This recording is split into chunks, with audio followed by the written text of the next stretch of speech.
آج میں تمام ثبوت آپ لوگوں کے سامنے لایا ہوں۔ گزشتہ روز ایک کمرشل ذاکر نے اسلام آباد میں سیدنا صدیق اکبر رضی اللہ تعالیٰ عنہ کی شان میں گستاخی کی۔ پاکستان ایک نیوکلیئر سٹیٹ ہے اور یہ واحد اسلامی ریاست ہے جو اسلام کے نام پہ بنی اور مسلمانوں کی واحد ایٹامک پاور رکھنے والی یہ ریاست ہے، جس پہ اسرائیل، امریکہ، انڈیا اور تمام anti Pakistan, anti Islamic element جو دنیا میں کام کر رہے ہیں، ان کی حت الوسع کوشش ہے کہ پاکستان کو ڈیسٹیبلائز کیا جائے، پاکستان کو لسانیت کی بنیاد پہ تقسیم کیا جائے، پاکستان کو صوبائیت کی بنیاد پہ تقسیم کیا جائے اور پاکستان کو فرقہ وارانہ فسادات کی بھینٹ چڑھا دیا جائے۔ ایسے میں ہی کچھ ایسے تماش بین، ایسے لوفر لفنگے، ایسے بدذات اور ایسے ناجائز اولادیں پیدا کی جاتی ہیں جن کو بھیجا جاتا ہے مختلف جگہوں پہ فرقہ واریت پھیلانے میں اور پاکستان کے لوگوں کو آپس میں تقسیم کرنے میں اور مسلمانوں میں انتشار پھیلانے میں، مسلمانوں کی دل آزاری کرنے کے لیے ایسے لوگوں کو بھیجا جاتا ہے۔ اور اس کی سب سے بڑی وجہ کیا ہے؟ یہ گستاخی کیوں کی گئی؟ کیونکہ اس سے پہلے قانون عمل میں نہیں آیا۔ اس سے پہلے کئی کیسز رپورٹ کیے گئے، ایف آئی اے کے سائبر کرائم ونگ میں پاکستان ٹیلی کام اتھارٹی کو ساتھ بھیجا گیا، لنکس ان کے بلاک ہو جاتے ہیں، وہ لوگ پکڑے نہیں جاتے، ان کو پکڑنے سے پہلے ان تک رپورٹ پہنچ جاتی ہے کہ جناب آپ کے خلاف کارروائی ہو سکتی ہے، اپنے اکاؤنٹ بلاک کرو۔ وہ بلاک کر دیتے ہیں، ثبوت مٹ جاتے ہیں اور وہ لوگ باہر ہوتے ہیں، وہ آئی ڈی چینج کرتے ہیں اور پھر گستاخیاں کرتے ہیں اور پھر مسلمانوں کی دل آزاری ہوتی ہے، پھر سڑکیں بلاک ہوتی ہیں، پھر دھرنے ہوتے ہیں، پھر کہا جاتا ہے ملک کے معاشی استحصال میں ہے اور کوئی اس طرح کا نا خوشگوار واقعہ ہوتا ہے تو ہم ایف اے ٹی ایف کی زد میں بھی آ جاتے ہیں۔ اور ان ساری چیزوں کا ذمہ دار کون ہوتے ہیں؟ وہ لوگ ہوتے ہیں جو ان کو پروٹیکشن دے رہے ہوتے ہیں گورنمنٹ میں بیٹھ کے، وہ لوگ ہوتے ہیں جو ان کے خلاف قانونی کارروائی نہیں کرتے۔ سب سے پہلا کیس آپ کے سامنے لاتا ہوں جو گستاخ رسول کا، گستاخ صحابہ کا اور گستاخ اہل بیت کے تمام کیسز میں نے اکٹھے کیے پچھلے 2 سال کے، صرف میں آپ کو ڈیٹا دکھا رہا ہوں اور وہ بھی کچھ جو مجھ تک پہنچے۔ 1 مارچ 2019 کا یہ کیس ہے اور یہ ابھی تک اس پہ کوئی کارروائی نہیں کی گئی، اس بندے کو نہیں پکڑا گیا۔ دوسری جو درخواست جمع کرائی گئی تھی وہ 2 جنوری 2019 کا کیس ہے، 7-8 یوٹیوب کے لنکس یہاں پر دیے گئے تھے۔ وہ بندہ جو تھا وہ ابھی تک باہر ہے، اس کے خلاف کوئی میں نام اس لیے نہیں لے رہا کیونکہ یہ لوگ جن کے نام لیے جائیں گے ویڈیو میں یہ پھر باہر اسائلم کے لیے اپلائی کر کے باہر دفع ہو جاتے ہیں اور امریکہ اور تمام ملک دشمن عناصر ان کو پال پوس کے بڑا کرتے ہیں، جس طرح قادیانیوں کے ساتھ ہوا، اسی طریقے کے دیگر کفار کے ساتھ بھی کیا جاتا ہے۔ اچھا، پھر تیسری درخواست جمع کرائی گئی 3 جنوری کو دوبارہ آئی اور اس میں یہ مزید یوٹیوب کے لنکس دکھائے گئے اور وہ سائن بھی ہو گیا، سیکشن آفیسر تک پہنچ بھی گیا، لیکن قانونی کارروائی نہیں کی گئی۔ پھر جناب اگلا کیس آپ کے پاس آتا ہے 21 مئی 2020 کا، جس میں رسول اللہ علیہ الصلوۃ والسلام کی شان مبارکہ کے خلاف اور صحابہ کرام کے خلاف شدید غلط قسم کے الفاظ استعمال کیے جاتے ہیں۔ یہ کیس تب کا ہے اور اس پر بھی کوئی قانونی کارروائی ابھی تک نہیں کی گئی۔ اچھا جی، پھر کیس آتا ہے جناب 4 جون 2020 کا، جس میں یہ ساری چیزیں سامنے لائی جاتی۔ 298C کا کیس ہے، یہ جمع کرایا جاتا ہے بخدمت جناب چیئرمین پاکستان ٹیلی کمیونیکیشن اتھارٹی اسلام آباد اور اس کے بعد یہ ایف آئی اے کو جمع کرائی جاتی ہے اس کی کاپی۔ دونوں میں کسی قسم کا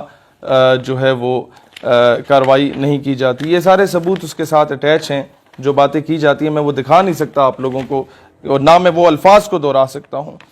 پھر اگلا کیس آتا ہے جناب، یہ سنتے جائیے،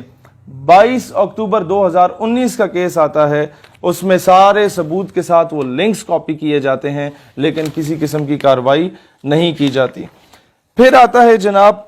1 مارچ 2019 کا کیس، اس بندے کا جو کہ اپنا آئی ڈی کارڈ چینج کروا کے ملک سے باہر فرار ہو چکا ہے، باہر اسائلم لے چکا ہے۔ اس کا نام اگر میں لوں گا تو شاید اسے مزید اقوام متحدہ کی آڑ میں آ کے مزید جو ہے وہ کیے جائیں گے، لیکن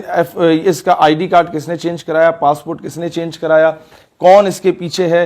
اس پہ انکوائری بیٹھنی چاہیے۔ اور بالخصوص راولپنڈی کے ایف آئی اے کے سائبر کرائم کا جو آفس ہے وہاں پر بار بار جا کے درخواستیں دی گئیں لوگوں کی جانب سے، کوئی عمل درآمد نہیں ہوا، ٹرخایا گیا اور کیس کو پرولونگ کیا گیا جب تک لوگ باہر فرار ہو جاتے ہیں۔ اچھا جی، 13 مئی 2019 کو یہ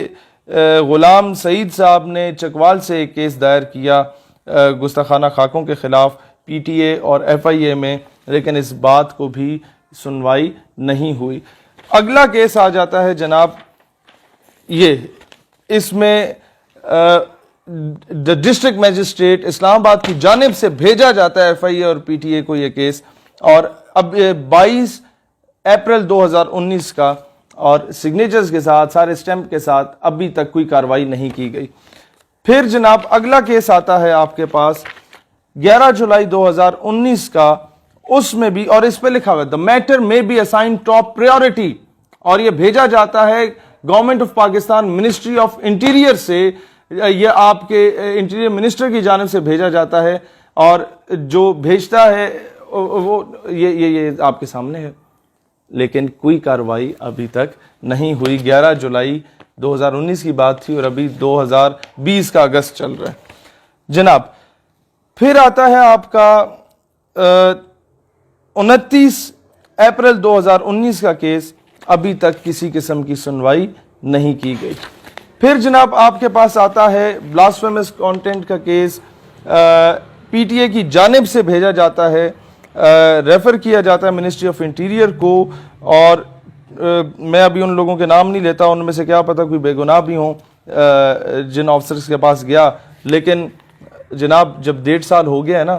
تو پھر مجھے مجبور نہ کریں، اگلی بار میں نام لینے پہ بھی مجبور ہوں گا۔ 15 جولائی 2019 کا کیس ہے، ابھی تک کوئی سنوائی اس کی نہیں ہوئی، اور مطلب گستاخ رسول یا گستاخ صحابہ، گستاخ اہل بیت جو ہیں انہیں گرفتار نہیں کیا گیا۔ اور آخری کیس ہے 17 اپریل 2019 کا، محکمہ اوقاف کی جانب سے بھیجتا ہے ایف آئی اے کے سائبر کرائم ونگ میں، وہ جناب اس کی کوئی سنوائی نہیں ہوتی۔ یہ آپ کے اسلام آباد کے وہ کیسز ہیں جن پہ سنوائی نہیں ہو رہی، اور جب ان پہ سنوائی نہیں ہوتی تو لوگوں کو موقع ملتا ہے کہ ہمیں تو لگام ڈالنے والا یہاں پر کوئی موجود ہے ہی نہیں، لہٰذا کسی بھی صحابی رسول کی یا اہل بیت کرام علیہ السلام میں سے کسی کی شان میں یا رسول اللہ علیہ السلام کی شان میں اگر کوئی گستاخی کرتا ہے تو وہ کھلے عام کرتا ہے، اسے اس چیز کا خوف نہیں ہوتا کہ ہمیں پکڑا جائے گا یا نہیں پکڑا جائے گا۔ 2-4 کیسز اس طرح کے ہوتے ہیں جو کہ بہت ہائی لیول کے اس عوام میں چلے جاتے ہیں اور عوامی دباؤ کے اندر آ کے گورنمنٹ شاید کوئی ایکشن لے لے،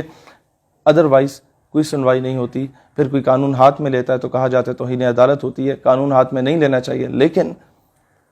اس پہ دیکھا جائے کہ گورنمنٹ میں یا اداروں میں یا محکموں میں کون کون سے ایسے سمپتھائزرز موجود ہیں جو ایسے لوگوں کی پروٹیکشن کر رہے ہیں۔ میں